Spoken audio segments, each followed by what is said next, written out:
All right.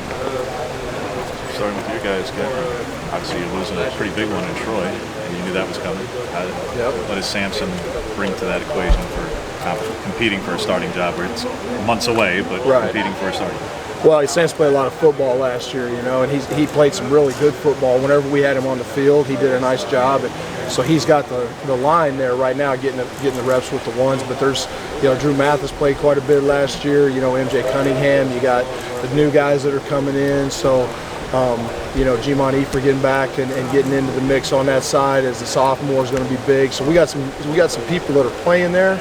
It's going to be a long spring here just of competing, going out every day. I was going to say, give us an idea in the competition where Sampson was clearly the number 3 guy last year, but you mentioned those guys. What is the pecking order we see today? A little bit with MJ and Drew on the second team, but I'm sure it seems pretty wide open. Yeah, we're mixing it up right now. We're playing different groups and different personnels, and it just kind of goes by day.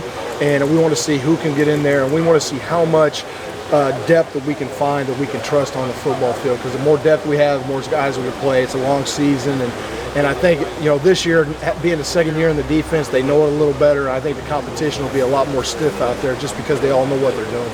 Mario had said that the plan is for Noah to come back after spring break to be in that spot, but just in the meeting room so far from what you've seen from him, how impressive is this guy? We hear about from a recruiting perspective, but yeah, well, he's a freshman that just got here, and he's battling. He knows a lot of football. He's got a good family history of football, and his instincts are good. I like the way he approaches it on the sidelines, being right next to me, and he's one of those guys you have to slow down instead of speed up, and that's always a good thing as a coach.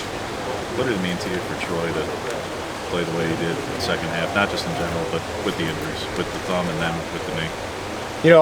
Troy Dye's a warrior. He played and never complained. He rehabbed like crazy. He was in the training room. He was one of the guys I've most been impressed with in my career, that on Saturdays never wanted to come out of the game. At practice, he practiced with a lot of stuff that was going on, and I got a lot of respect for that kid, and I know he's going to be a great pro. What's the next step for Slade and stepping up and probably as one of the leaders for your group? Yeah, Isaac had a great year last year. For his first year being out and doing all the things that he did, it was all the different things, special teams and all the defense and running the defense and a brand new defense.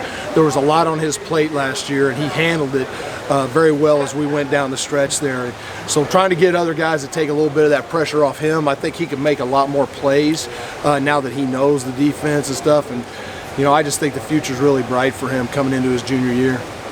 Isaac Townsend and Dretman have added some weight this offseason.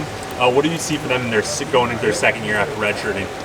Well, I just think in the strength program with these strength coaches, our nutrition program, they look, their bodies are trimming up, they're getting muscular, and, we got bright futures for all those guys, and we're excited to have a chance to get them out here in the spring, and that's what spring's for, to see them play against a good offense and see how they can get in the mix. You guys good? Thanks, Coach. All right, see you guys.